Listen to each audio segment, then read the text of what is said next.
ఓం శ్రీ సాయినాథాయ నమః. సాయిబాబా యొక్క జీవిత చరిత్రము 5వ అధ్యాయము.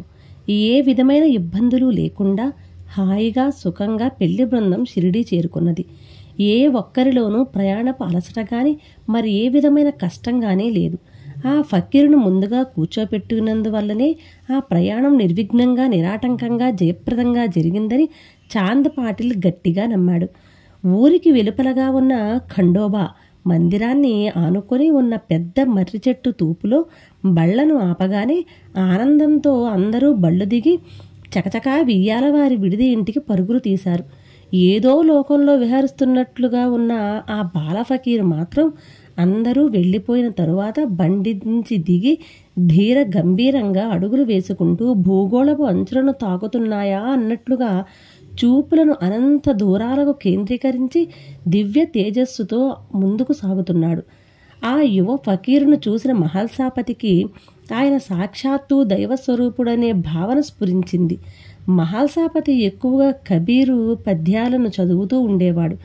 కబీరు భగవంతుడిని సాయి అని సంబోధించాడు తన సాహిత్యంలో. అందువలన మహల్సాపతి ఆ ఫకీరును చూడగానే తనకు తెలియకుండానే తాను పూజారిగా ఉంటున్న ఖండోబా మందిరంలో నుంచి బయటకు వచ్చి అప్రయత్నంగానే 2 చేతులను చాచి దయచేయుము సాయి అని సాదరంగా ఆహ్వానించాడు. ఈ విధంగా యువకుడైన ఆ ఫకీరునకు మహల్సాపతి చేత మొదటిసారిగా సాయి అనే పేరు పెట్టబడింది.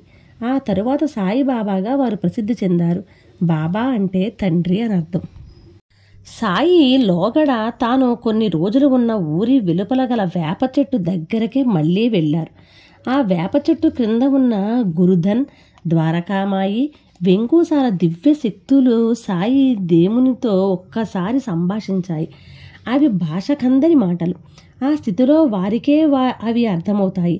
సామాన్యులకు అవి వినిపించవు. ఈ విధంగా రెండవసారి షిరిడీకి 1858లో సాయి చేరుకున్నారు. అప్పటి నుండి సుమారు 2 సంవత్సరముల సాయి ప్రతిరోజు 5 ఇళ్ల వద్ద భిక్ష తీసుకొనుచు ఆ వేప చెట్టు క్రిందే ఉన్నారు. పగటి వేళలో అప్పుడప్పుడు దగ్గరలో గల అడవి ప్రాంతానికి వెళ్ళి ఏకాంతంగా ఉంటూ ఉండేవారు. ఒక్కొక్కసారి 4-5 రోజులకు పైగా అడవిలోనే ఆహారం గాని చివరకు నీళ్లు కూడా దొరకని ప్రాంతంలో ఉండేవారు. దేవీదాసు, జానకీదాసు అనే సాత్వికులైన భక్తులు సాయిబాబాను ఒక గొప్ప శక్తిగల వారినిగా గుర్తించి తరచూ ఆయనతో సంభాషిస్తూ ఉండేవారు. మహల్సాపతి కూడా అప్పుడప్పుడు వచ్చి బాబా దగ్గర వేప చెట్టు వద్ద కొంతసేపు కూర్చొని వెళ్ళేవాడు. గ్రామస్తులలో చాలామంది లోగడ కొన్నాళ్ళు ఈ షిరిడీ గ్రామంలో ఉండి అనేక మందికి వ్యాధులను నయం చేసిన యోగిగా ఆయనను గుర్తించడం వలన తిరిగి ఆయన నుంచి రోగాలకు మూలికలు, ఆకులు, పసరులను మందులుగా పొంది రోగ విముక్తి పొందుతూ ఉండేవారు. ఆయనకు గొప్ప వైద్యుడనే పేరు వచ్చింది. అదేవిధంగా ఆయనను గొప్ప ఆధ్యాత్మిక శక్తులు గల మహాపురుషునిగా గుర్తించారు. అందువలన క్రమంగా ఆయన యందు కొందరు ఆకర్షితులయ్యారు. అలా దగ్గర కాబడిన భక్తుల్లో కొందరు సాయి నివాసాన్ని వేప చెట్టు కింద నుంచి పక్కనే గల పాడుబడిన శిథిలావస్థలో ఉన్న మసీదులోనికి మార్చే ప్రయత్నం చేశారు. భక్తుల కోరిక కాదనలేక సాయి వారి కోరిక ప్రకారం పాడుబడిన మసీదులోనికి తన నివాసం మారుస్తారు. ఆ తరువాత భక్తులు క్రమక్రమంగా దానిని బాగుచేసి పైన కప్పు కూడా వేస్తారు. ఇలా సుమారు 1860లో ఆ మసీదు సాధారణ నివాసయోగ్యంగా తయారవుతుంది. సాధారణంగా ప్రతిరోజు సాయి భిక్షకు వెళ్లే 5 ఇళ్ళు: 1 గణపతిరావు కుమారుడు తాత్యా పాటెలు, వామన సఖారాం, నందు సవాయి రామవాలి, మాధవరావు దేశపాండే, శ్యామ, అప్పాజీ పాటిల్. మసీదు ముందు గోడను ఆనుకుని చిన్న ప్రాథమిక పాఠశాల ఉండేది. అందులో మాస్టర్గా పనిచేసేవాడు శ్యామ. అందువలన అతడు సాయికి దగ్గరవుతూ వచ్చాడు. మహల్సాపతి కూడా తరచుగా సాయి దగ్గరకు వచ్చి రాత్రి చాలా పొద్దుపోయే వరకు అప్పుడప్పుడు ఏవో విషయాలు చర్చిస్తూ ఉండేవాడు. అది చూసిన శ్యామ కూడా వారితో జత కలిసేవాడు. గణపతిరావు కోటే భార్య బైజాబాయికి అతని కుమారుడు తాత్యాకు సాయి మీద ఎనలేని ప్రేమ, గౌరవాలు ఏర్పడ్డాయి. ప్రతిరోజు సాయి తమ ఇంటికి వచ్చి భిక్ష తీసుకొనిదే వాళ్ళు భోజనం చేసేవాళ్ళు కాదు. గ్రామ మునసబు భాటేకు మాత్రం ఫకీరు బాలుడైన సాయి ఒక మోసగాడని, తాను కష్టపడి పని చేయకపోవడమే కాకుండా ఇతరుల కాలాన్ని కూడా దుర్వినియోగం చేస్తూ అనవసరపు ఉపన్యాసాలు ఇస్తూ ఉంటాడనే అపోహ ఉండేది. అదే విషయాన్ని బాహాటంగా అంటూ విమర్శిస్తూ ఉండేవాడు. 1861 సంవత్సరంలోని వర్షాకాలం భయంకరమైన తుఫాను ప్రారంభమైనది. బాగోజీ షిండే అనే కుష్ఠరోగి ఒంటరిగా నివసించే చిన్ని గుడిసే తుఫాను గాలికి కొట్టుకొని పోతుంది. నిలువ నీడలేని అతను వర్షానికి తడిసిపోయి చలిగాలికి వణుకుతూ భరించలేని చలిబాధతో తెలిసిన వారి ఇళ్ల దగ్గరకు వెళ్తాడు. అతను ఇంటి లోపలికి వస్తే అతని కుష్ఠవ్యాధి తమకు అంటుకుంటుందన్న భయంతో ఎవ్వరూ లోపలికి రానివ్వరు. ఏమి చేయాలో దిక్కుతోచని బాగోజీ అతి కష్టం మీద దయాళుడైన సాయి ఆయన ఆశ్రయమిస్తారేమోనని మసీదు వైపుగా నడుస్తూ ఉండగానే చలి బాధకు నరాలు కొంకరలు తిరిగి అడుగులు వేయలేక పడిపోయి సాయి అని పెద్దగా కేకవేస్తాడు. అంతటి పెను తుఫానులోనూ సాయి పరుగున వెళ్ళి బాగోజీని 2 చేతులతో ఎత్తి భుజంపై వేసుకొని మసీదుకు వస్తాడు. పూర్తిగా తడిసి చలి బాధతో స్పృహ కోల్పోయిన బాగోజీకి వేడిని ప్రసాదించాలంటే నిప్పు వెలిగే స్థితిలో వాతావరణం లేదు. వరుణదేవుడు విజృంభించినప్పుడు అగ్నిదేవుడు పరాజితుడు కాక తప్పదు. అగ్నిని ఆజ్ఞాపించడం వల్ల ఆ పరిస్థితుల్లో ఉపయోగం పెద్దగా ఉండదనే భావనతో వేప చెట్టు క్రింద భూగృహంలో జ్ఞానజ్యోతి రూపంలో ఉన్న తల్లి ద్వారకామాయని పిలుస్తాడు సాయిదేవుడు. దీనులను హీనులను రక్షించి తగిన జ్ఞానాన్ని అందించడానికి ఏర్పడిన సాయి అవతారానికి సహకరించడం కోసం వెంటనే ద్వారకామాయి అదృశ్య జ్యోతి రూపంలో వచ్చి మసీదు లోపల ఉన్న కట్టెలపై ప్రజ్వలించి వెచ్చని వేడిని అందించడం వలన వెంటనే బాగోజీ తెలివిని పొందుతాడు. పవిత్రురాలైన ఆ జ్యోతి వేడి తొలిసారిగా తాకడం వల్ల దైవస్వరూపుడైన సాయి స్పర్శ వలన బాగోజీ కుష్ఠవ్యాధి వెంటనే నయమవుతుంది. క్షణాలలో ఈ వార్త షిరిడీ గ్రామం అంతా పాకుతుంది. అంతవరకు సాయిని వైద్యుడు, జ్ఞాని అని మాత్రమే గ్రహించిన షిరిడీ గ్రామ ప్రజలు ఆయనను సాక్షాత్తు భగవంతునిగా ప్రార్థించసాగారు. సాయి ఆనాటి నుండి ఆ మసీదుకు ద్వారకామాయి అని పేరు పెట్టారు. మొట్టమొదట తాను నివసించిన వేప చెట్టు క్రింద గురుధన్ మరియు తన గురువైన వెంకోసాలు జ్యోతి రూపంలో ఉన్నారు కాబట్టి గురుస్థాన్ అని దానికి పేరు పెట్టారు. ద్వారకామాయిలో ఆనాడు వెలిగిన అగ్నిని నిరంతరం అలా వెలిగిస్తూనే ఉన్నారు సాయిబాబా. కాలక్రమేణా ఆ అగ్నిహోత్రంలో కాలిన విభూతిని మందులకు బదులుగా ఇస్తూ ఉండేవారు. ఆనాటి నుండి ఈనాటి వరకు నిర్విఘ్నంగా ద్వారకామాయిలో వెలుగుతున్న ఆ హోమగుండాన్నే నేడు మనం ధుని అని పిలుస్తున్నాము. అందులో కాలిన బూడిదనే విభూదిగా వాడుతున్నాము. ఒకనాడు నానావళి షిరిడీకి చేరుకుని బాబా దగ్గరకు వస్తారు. తన పాత పరిచయంతో మామా అని పిలవబోతాడు. చుప్ అని సైగ చేస్తాడు సాయి. మన పాత పరిచయాలు బంధాలకు తావులేదిక్కడ. కేవలం మన ఇద్దరి మధ్య ఆధ్యాత్మిక బంధం ఒక్కటే ఉండాలి అనే సాయి భావనను చక్కగా అర్థం చేసుకున్నాడు నానావళి. ఆనాటి నుంచి బాబాతో పాటుగా షిరిడీలోనే వేరే చోట స్థిర నివాసం ఏర్పాటు చేసుకొని ఉంటారు. సాయికి బాహ్య ప్రాణంగా మారురూపుగా అన్నట్లుగా వ్యవహరిస్తూ బాబాను ఎవరు ఏమన్నా సహించకుండా వెంటనే ఖండిస్తూ ఉండేవారు. ఇతను బాబా కన్నా వయసులో చిన్నవాడైనా ప్రాపంచిక అవధులు దాటిన అవధూత. బాబాకు క్రమంగా గ్రామంలోని ప్రజలందరూ దగ్గర కాజొచ్చారు. ఎవరు ఏ పని ప్రారంభించాలన్నా ముందు సాయి దగ్గరకు వచ్చి చెప్పనిదే మొదలుపెట్టేవారు కాదు. అంతటి స్థితిలో ఉన్నా కూడా దేవుడగు బాబావారు అప్పుడప్పుడు చిన్న పిల్లలతో కలిసి వీధులలో గోళీలు ఆడుతూ పిల్లవాడుగా కేరింతలు కొడుతూ ఉండేవాడు. కానీ ఒక్కొక్కప్పుడు అడవిలోకి వెళ్ళి ఎక్కడెక్కడో తిరుగుతూ ఉండేవారు. ప్రతిరోజు బాబాకు భోజనం పెట్టకుండా తాను భుజించని బాయిజాబాయి ఆయనను వెతుక్కుంటూ భోజనం బుట్టలో పెట్టుకొని దాన్ని తలపై పెట్టుకొని ఎంత దూరమైనా నడుచుకుంటూ వెళ్ళి ఆయనకు భోజనం పెట్టిన తరువాత ఇంటికి వచ్చి మరీ తాను భుజించేది. ఆమె కుమారుడు తాత్యా కూడా ఆమె వెంట వచ్చేవాడు. అతను బాబా భుజాలపై ఎక్కి ఆడుకుంటూ మామా అని పిలుస్తూ ఉండేవాడు. ఆ బాలునిపై బాబా కూడా ఎంతో ప్రేమానురాగాలు కురిపించేవారు. సాయిబాబా వలన షిరిడీ గ్రామం ప్రసిద్ధి చెందినది. ఆయన సంసార బంధాలను జయించారు. జ్ఞానమూర్తి, ఉదార స్వభావం గలవారు, నశించే వస్తువులపై ప్రేమ లేనివారు. ఎప్పుడూ ఆత్మావలోకనంలో ఉండేవారు. వారి మనసు అద్దము వలె స్వచ్ఛమైనది. ఆశాపాశాలకు లొంగనివాడు, మానవామానాలను లెక్కించనివాడు, గొప్ప భేద అనే తేడాలు లేనివాడు. ఒకే చోట నివసిస్తూ ఉన్న దూర ప్రాంతాలలో ఎక్కడ ఏమి జరుగుతున్నది అన్నీ ఆయనకు తెలుసు. సమస్త సిద్ధులు ఆయన పాదాల చెంత ఉన్నా ఏనాడు ఆ శక్తులను ఉపయోగించనివారు. ఇలాంటి మహాశక్తివంతుడు మహిమాన్వితుడైన సాయి స్పర్శ సంసార బంధముల నుండి విముక్తిని కలిగించి ఆత్మసాక్షాత్కారానికి కలిగించగలదు. వారి పాదోపదకము పాపములను నశింపచేసి పవిత్రపరచగల శక్తి గలది. వారి ఊది సర్వరోగ నివారణి, సర్వశుభప్రదాయిని. వారి ఆజ్ఞ వేదవాక్కు. వారు అలసటను గాని, నిరుత్సాహాన్ని గాని, అమిత ఆనందాన్ని గాని ఎరుగని సచ్చిదానంద స్వరూపులు. సాయి యొక్క ఈ నిజ స్థితిని త్వరలోనే అందరూ గ్రహించారు. ఆ తొలి రోజులలో వీరు అనాథుల కొరకు, దీనుల కొరకు వెలసిన కారుణ్యమూర్తి అని విఠలుని వృద్ధ భక్తుడైన గౌలీబువ తన అభిప్రాయాన్ని చెబుతాడు. ఒకసారి మొహియుద్దీన్ తంబోలి అనే వానితో కుస్తీ పట్టి సాయి ఓడిపోయినట్టు నటిస్తారు. కానీ ఆనాటి నుండి మొహియుద్దీన్లోని అహంకారం తొలగిపోయి కుస్తీలు పట్టడం మానేసి క్రమంగా ఆత్మసాక్షాత్కారం కోసం పాటుపడతాడు. జౌహర్ అలీ అనే ఒక కపట గురువు అహ్మద్ నగర్ నుంచి వచ్చి సాయిబాబా తనకు శిష్యుడని చెప్పుకొని ఆయనను వెంట తీసుకొని రహటా అనే గ్రామానికి వెళతాడు. బాబా ఏ విధమైన అడ్డంకును చెప్పకుండా ఆయన వెంట శిష్యుడుగానే వెళ్ళి సుమారు 6 నెలల కాలం శిష్యుని వలె సేవ చేస్తారు. అతనిలో ఎన్ని లోపాలున్నా వాటిని ఎత్తి చూపకుండా ఆదర్శ శిష్యునిగా ఎలా ప్రవర్తించాలో అక్కడి వారందరికీ ఆచరించి చూపించారు బాబా. ఆ తర్వాత షిరిడీ గ్రామస్తులు ఆ కపట గురువు గుట్టు రట్టు చేసి సాయిని తిరిగి షిరిడీకి తీసుకువస్తారు. దేవుడకు బాబా ప్రేమను కొంతకాలం అనుభవించి ఆ తర్వాత కొంతకాలం వారు దూరంగా రహదాలో ఉన్నప్పుడు ఆ ప్రేమ అందని లోటును షిరిడీ ప్రజలు తెలుసుకున్నారు. సాయి మాతృస్వరూపుడని, ప్రేమపూరితమైన వారి మాటలే తమకు అమృత తుల్యములని ఆ గ్రామ ప్రజలు గ్రహించగలిగారు.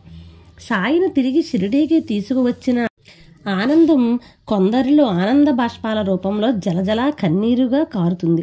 అప్పుడు వారికి సాయి ఈ విధంగా తన సందేశాన్ని అందిస్తారు. నేను మీకు దూరంగా ఉన్నానా, దగ్గరగా ఉన్నానా అని మీరు ఆలోచించవలసిన పని లేదు. మీరు ఎంత దూరంలో ఉండి ఏమి చేస్తున్నా అన్నీ నాకు తెలుస్తూనే ఉంటాయి. మీ అందరి హృదయములను పాలించేవాడను నేనే. ప్రపంచమందు గల చరాచర జీవకోటినంతటినీ ఆవరించియున్నాను. ఈ జగత్తును నడిపించు సూత్రధారి అయిన జగన్మాతను నేనే. ఇంద్రియ చాలకుడను, సృష్టిస్థితి లయ కారకుడును నేనే. ఎవరు తమ దృష్టిని నాపై కేంద్రీకరించెదరో వారికి ఏ హాని, బాధ ఉండవు. నన్ను మరచువారికి మాయ శిక్షించును. తొలిసారిగా బాబా నుంచి అధికారయుతమైన తన నిజ స్థితిని గురించిన అమృత సమానమైన ఈ మాటలను విన్న భక్తులు సాయికి పాదాభివందనం చేసి తరించి ఆనందించారు. ఈ విధంగా క్రమక్రమంగా గ్రామంలోని చాలామంది పెద్దలు, పిన్నలు, ఆడ, మగ అనే భేదం లేకుండా ప్రతిరోజు బాబా దగ్గరకు వచ్చి దర్శనం చేసుకొని నమస్కరించిన తరువాత తమ నిత్య కృత్యాలలోకి ప్రవేశించేవారు. అలా వచ్చే భక్తులందరికీ బాబా తన చేతితో స్వయంగా ఊది ప్రసాదం ఇస్తూ ఉండేవారు. ఆజానుబాహుడైన బాబా పైనుంచి క్రింద వరకు ఒకే బారు లాల్చీని తొడుక్కొని తలపై గురువు వెంకూస ఇచ్చిన గుడ్డను ఎప్పుడూ కట్టుకుని ఉండేవారు. ఎడమవైపు భుజానికి జోలి తగిలించుకొని తిరిగేవాడు. కఫ్ని బాగా మాసిపోయి చిరిగిపోయినా పట్టించుకునేవారు కాదు. భక్తులు ఎవరైనా పట్టుబడితే వాటిని ఉతకడానికి ఇచ్చేవారు. భిక్ష వేసుకొచ్చిన ఆహారంలో కొంత భాగం తనకు దగ్గరగా వచ్చిన పశుపక్షాదులకు పెట్టి మరికొంత తల్లికి ధునిలోకి సమర్పించి ఆ తరువాత మిగిలినది తాను భుజించేవారు. ఒక్కొక్కసారి పశువులు, పక్షులు ముట్టెలతో, ముక్కులతో ఆహారాన్ని కిలికేవి. బాబా వాటిని తరిమివేయటం కానీ అసహ్యపడటం కానీ చేసేవారు కాదు. అప్పుడప్పుడు కాళ్లకు గజ్జెలు కట్టుకుని తకియా అను చోట తరచుగా నృత్యం చేస్తూ భక్తి గీతాలాపనలు చేసేవారు సాయి. ఆయన కంఠం ఎంతో మధురంగా ఉండేది. ఒక్కొక్కప్పుడు పారవస్యంలో ఆయన పాటలు పాడుతున్నప్పుడు చుట్టుపక్కల గల జనులతో పాటు జంతుజాలం కూడా పోగే ఆ వైభవాన్ని తనివితీరా చూసి విని ఆనందించేవి. అప్పట్లో దేశం నలుమూలలా హిందూ, ముస్లిం మత విభేదాలు బాగా ఉండేవి. ఆంగ్లేయులు కావాలనే ఈ అశాంతిని సృష్టించేవారు. షిరిడీ గ్రామంలో కూడా ఈ భేదం కొట్టొచ్చినట్లుగా కనబడుతూ ఉండేది. ఆనాటి దేశకాల పరిస్థితులను బట్టి తన జన్మ వృత్తాంతం కానీ తల్లిదండ్రుల వివరాలు కానీ సాయి ఎవరికీ తెలియజేయలేదు. ముస్లిం మసీదుకు ద్వారకామాయి అని పేరు పెట్టారు. స్వయంగా వారి వేషం ముస్లిం ఫకీర్ను పోలి ఉండేది. మసీదులో హిందువులకు పవిత్రమైన అగ్నిహోత్రాన్ని నిరంతరం వెలిగిస్తూ ఉండేవారు. మసీదు ముందు భాగంలో ఎడమవైపుగా తులసి కోటను పెట్టించారు. ఈ విధంగా హిందూ ముస్లిం ఆచారాలు రెండింటినీ కలగాపులకంగా ఏర్పాట్లు చేసి రెండు మతస్థులు వారిని తన వైపు లాక్కొని యథార్థ జ్ఞానాన్ని ఇరు మతాల వారికి బోధిస్తూ మత సామరస్యానికి సహజీవనానికి కృషి చేస్తూ ఉండేవారు. క్రమంగా సాయిబాబా పేరు షిరిడీ పరిసరాలను దాటి బొంబాయి లాంటి దూర ప్రాంతాల వరకు వ్యాపించడం ప్రారంభమైనది. డాక్టర్లకు అసాధ్యమైన జబ్బులు సాయిదేవుని విభూతితో నయమవుతూ ఉండేవి. వారి పాదతీర్థం అమృతతుల్యమై సంజీవనిలా పనిచేసేది. అసాధ్యమైన పనులు కూడా సాయిబాబాకు మొక్కి తిరిగి ఇంటికి వెళ్లే లోపుగానే పూర్తి అవుతూ ఉండేవి. వారి వద్దకు వచ్చే భక్తులలో అప్పట్లో ఎక్కువగా ఆర్తులు ఆర్ధార్తులే ఉండేవారు. హిందూ ముస్లింలే కాకుండా సిక్కులు పారసీకులు క్రైస్తవులు కూడా వారి వద్దకు వస్తూ ఉండేవారు. మహల్సాపతి ప్రతిరోజు బాబాకు నిత్య పూజ స్వయంగా చేసేవాడు. శ్యామ వచ్చే భక్తుల అవసరాలను చూస్తూ ఉండేవాడు. వచ్చిన భక్తులలో కొందరిని బాబా దక్షిణ అడిగేవారు. కొందరు వారంతట వారుగా ఇస్తామన్నా బాబా తీసుకునేవారు కాదు. అలా తీసుకున్న ధనాన్ని తన్ను ఆశ్రయించిన బ్రతికే పేదలకు ఇస్తూ ఉండేవారు సాయి. గ్రామ మునసబు బాటేకు బాబా చేసే ఈ అనవసరపు అట్టహాసాలు వ్యర్థమైనవి, ఏవో కనికట్టు లాంటి క్షుద్ర విద్యలతో ఈ పనులు చేస్తున్నాడనే భావన మనసులో బాగా పాతుకుపోయింది. బాబా చేసే పనులలో ఏదో లోపం చూపించి అసమర్థుడిని భక్తులందరికీ నిరూపించాలనే ప్రయత్నంలో ఉంటాడు. సాయి దేవునికి దీపాలు వెలిగించడం అంటే చాలా ఇష్టం. గ్రామంలో గల దుకాణదారుల నుండి నూనెను యాచించి దానితో ప్రతిరోజు మసీదులో రాత్రిపూట దీపాలను వెలిగిస్తూ ఉంటాడు. కాబట్టి దుకాణదారులను కట్టడి చేసి నూనెను ఇవ్వకుండా చేసి మసీదులో దీపాలు వెలగకుండా చేస్తే బాబా యొక్క అసమర్థత అందరికీ తెలిసిపోతుందని ఆలోచన చేసి తన శక్తియుక్తులను ఉపయోగించి ఒక రోజున ఎవరూ ఆయనకు నూనెను ఇవ్వకుండా చేస్తాడు. సాయి కలత చెందకుండా తిరిగి మసీదుకు వచ్చి బాగోజీతో మంచినీటిని తెప్పించి దానిని త్రాగుతారు. అలా త్రాగిన నీటిని తిరిగి లోటాలోకి వాంతి తీసుకొని కక్కుతారు. కడుపులో నుంచి తిరిగి వచ్చేటప్పుడు నీరు నూనెగా మారిపోతుంది. ఆ నీటితో బాగోజీ దీపాలు వెలిగించగా తెల్లవార్లు మసీదులో దీపాలు వెలగడం చూసి నూనెను ఇవ్వడానికి నిరాకరించిన వారంతా పరుగెత్తుకుని వచ్చి బాబా పాదాలపై పడి క్షమాపణ కోరతారు. భక్తులు తమ ప్రేమ కొద్దీ దేవుడుగా బాబాకు ప్రతిరోజు పాదపూజ చేస్తూ కుంకుమ పెట్టి చందనం రాస్తూ మంగళ ఆరతులు ఇస్తూ ఉండేవారు. బాబాకు వీటి యందు ఆసక్తి లేకపోయినా భక్తుల ప్రేమను కాదనలేక ఊరుకునేవారు. రోహిల్లా అనే ఒక ముస్లిం భక్తుడు మత ఛాందసంతో మసీదులో మహమ్మదీయ ఆచారాలకు విరుద్ధంగా గంట కొట్టడం ఆరతి ఇవ్వడం చేస్తున్నారు. చేసేది భక్తులైనా దీనికి మూలకారకుడు సాయిబాబాయే కాబట్టి అతడిని అంతం చేయాలనే ఆలోచనతో ఒకనాడు రాత్రిపూట బాబా మసీదు బయట తిరిగే సమయం చూసి కర్రతో తలపై కొట్టి చంపాలనే ఉద్దేశంతో పొంచి ఉంటాడు.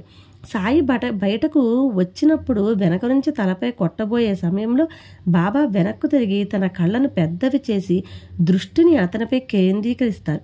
2 కళ్ళల్లో నుంచి బలమైన 2 వెలుగు కిరణాలు వెలువడి రోహిల్లా 2 చేతులను తాకుతాయి. అతనిలోని జవసత్వాలు కృంగిపోతాయి. చేతులలో నుంచి కర్ర క్రింద పడిపోతుంది. వెంటనే సాయి ప్రసన్నుడై తన చేతిని ఎత్తి అభయహస్తం చూపగా అందులో మక్కా మదీనాలు పవిత్ర ఖురాను గ్రంథం కనిపిస్తాయి. అప్పుడు రోహిల్లా యా అల్లా అంటూ బాబా పాదాలపై పడతాడు. హిందూ మహమ్మదీయం మతముల మధ్య స్నేహభావన పెంచడానికి బాబా చాలా ప్రయత్నించాడు. బాబా బోధనల సారాంశం: హిందువుల దేవుడైన రాముడు, మహమ్మదీయుల దేవుడైన రహీము ఇద్దరూ ఒక్కటే. వారిద్దరికీ భేదం లేదు. అలాంటప్పుడు వారి భక్తులు అజ్ఞానంతో పోట్లాడుకుంటారెందుకు? అన్ని మతాలు జాతుల వారు సోదరభావంతో కలిసిమెలిసి ఉండి జాతీయ సమైక్యత సాధించాలి. వివాదములు ఘర్షణలు అల్లర్ల వల్ల ప్రయోజనం ఉండదు. ఎవరితోనూ పోటీ పడవద్దు. మీ అభివృద్ధిని మీరే చూసుకోండి. యోగము త్యాగము తపస్సు జ్ఞానము మోక్షానికి దారులు. వీటిలో ఎవరికి వీలైన వాటిని వారు పాటించి మోక్షం పొందవచ్చును. ఎవరైనా నీకు అపకారం చేసినా తిరిగి వారికి నీవు అపకారం చేయవద్దు. వీలైనంత మంచిని ఇతరులకు చేస్తూనే ఉండాలి. సాయిదేవుడు తన గొప్పతనాన్ని బాహాటంగా ఎప్పుడూ ప్రదర్శించేవారు కాదు. వారికి శరీర అభిమానం లేదు. తన భక్తుల యందు వారికి అంతులేని ప్రేమ. వారి దర్శనానికి వచ్చే భక్తుల యొక్క భూత భవిష్యత్ వర్తమానములు చెబుతూ ఉండేవారు. స్నేహితులు విరోధులు కూడా వారికి సమానులే. షిరిడీ ప్రజలు అజ్ఞానులైనప్పటికీ బాబా యందు అంతులేని ప్రేమను భక్తిని కలిగి ఉండేవారు. భగవంతునికి గల 6 సహజ లక్షణములు బాబాలో ఉండేవి. 1 కీర్తి, 2 ధనము, 3 అభిమానము లేకుండుట, 4 జ్ఞానము, 5 మహిమ, 6 ఔదార్యము. భక్తులకు బాబా ఇచ్చు అభయ వాక్యములు వర్ణనాతీతములు. బానిసలలో బానిసనగు నేను మీకు రుణస్థుడను. మీ దర్శనముచే నేను తృప్తుడనైతిని. మీ పాద దర్శనము నాకు భాగ్యము. మీ అశుద్ధములో నేను ఒక పురుగు వంటివాడను. బాబా యొక్క ఈ వాక్కులను బట్టి భక్తుల యందు ఆయనకు ఎంతటి ప్రేమాభిమానాలు ఎవరికి వారు నిర్ణయించుకోవచ్చును. మనవలే సాధారణ మానవాకారంలో బాబా కనిపిస్తూ ఉన్న ఆయన పరబ్రహ్మ స్వరూపుడు. అందరి మనస్సులలో ఉండేవారు. వారి మనస్సులో ఎవరి యందునూ దేని యందునూ అభిమానము ఉండేది కాదు. కానీ బయటకు కోరికలు పుట్టవలే కనిపించేవారు. వారి మనస్సు ఎప్పుడూ ప్రశాంతముగా ఉండేది. కానీ తరచుగా తిడుతూ కేకలేస్తూ పిచ్చివాని వలె అరుస్తూ ఉండేవారు.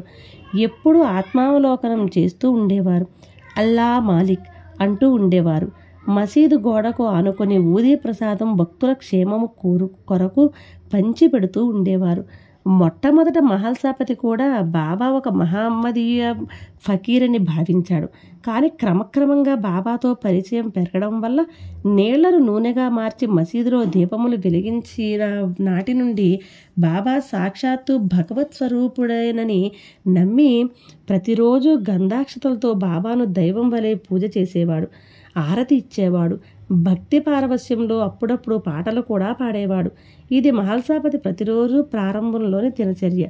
రోహిల్లా, రంగారి మొదలైన మహమ్మదీయ భక్తులు కూడా పూజా విధానాలను చూసి సరిపెట్టుకున్న కొందరు మహమ్మదీయ మత ఛాందసులు సంగమనేరులోని తమ మత గురువు సలహాపై బలిష్ఠులైన 10 మంది మహమ్మదీయులను తీసుకొని ఒకనాడు ఉదయం మసీదు చుట్టూ పెద్ద పెద్ద కర్రలతో కాపు కాచి ఉంటారు. బాబాను పూజించే వారిలో ప్రధానుడైన మహల్సాపతి పిరికివాడు. మామూలుగానే పూజా ద్రవ్యాల పళ్ళెం తీసుకుని మసీదుకు వస్తాడు. అప్పుడు వారిలోని ప్రముఖుడైన తంబోలి మహల్సాపతిని పిలిచి, ఎవరైనా సరే బాబాను గంధాక్షతలతో పూజ చేస్తే వాళ్లను చావగొడతానని హెచ్చరిస్తాడు. భయపడిపోయిన మహల్సాపతి మసీదుకు బయట నుంచే చాలా దూరం నుంచి బాబాకు రోజు తాను పూజ చేసే విధంగా షోడశోపచార ధ్యాన ఆవాహనాది పూజలు చేస్తూ ఉంటాడు. పరిస్థితి గమనించిన బాబా, రమ్ము, లోనికి రమ్ము, ఎప్పటి వలె గంధ పుష్పాలతో నీ పూజ చేసుకొనుము. నిన్ను ఎవరు కొట్టెదరో నేను చూసేదను అంటూ సటకాతో నేలపై కొడతారు. మేఘ గర్జన లాంటి బాబా యొక్క ఆ కంఠధ్వనికి మహమ్మదీయులంతా భయపడిపోయి వెళ్ళిపోతారు. కానీ మహల్సాపతి భయం పూర్తిగా పోదు. ఇంటికి వెళ్ళేటప్పుడు వాళ్ళు తనను చావగొట్టెదరేమోనని భయపడి ఆ విషయం బాబాతో అంటాడు. అప్పుడు బాబా కరుణాసముద్రుడై మహల్సాపతికి ఇచ్చిన అభయం, వీరు కానీ ఇంకెవ్వరైనా కానీ, ఎక్కడ కానీ ఇంకెక్కడైనా కానీ, ఈ జన్మలో కానీ ఇంకే జన్మలో కానీ నీకు అపాయం కలిగించువారు ఎవ్వరూ ఉండరు. నిన్ను 1000 కళ్ళతో నేను రక్షిస్తూ ఉంటాను. నిర్భయంగా ఇంటికి తిరిగి వెళ్ళు. బాబా పలికిన ఈ అభయం ఏ దేవుడు తన భక్తులకు ఎంతవరకు ప్రసాదించి ఉండలేదు. దయామయుడైన సాయిదేవుడు ఆనాడు మహల్సాపతికి ఇచ్చిన అభయం ఈనాడు భక్తి శ్రద్ధలతో దీన్ని పారాయణ చేయు భక్తులందరికీ లభించుగాక. భక్తి శ్రద్ధలతో ఈ అధ్యాయాన్ని పారాయణ చేసిన వారికి విరోధులు కూడా ఆప్తమిత్రులుగా మారుగాక. వారికి గల ఈతి బాధలు తొలగి శాంతి సౌఖ్యములు సాయి పేరున లభించుగాక. ఓం శాంతి శాంతి శాంతి. 5వ అధ్యాయం సంపూర్ణం. ఓం సాయిరాం.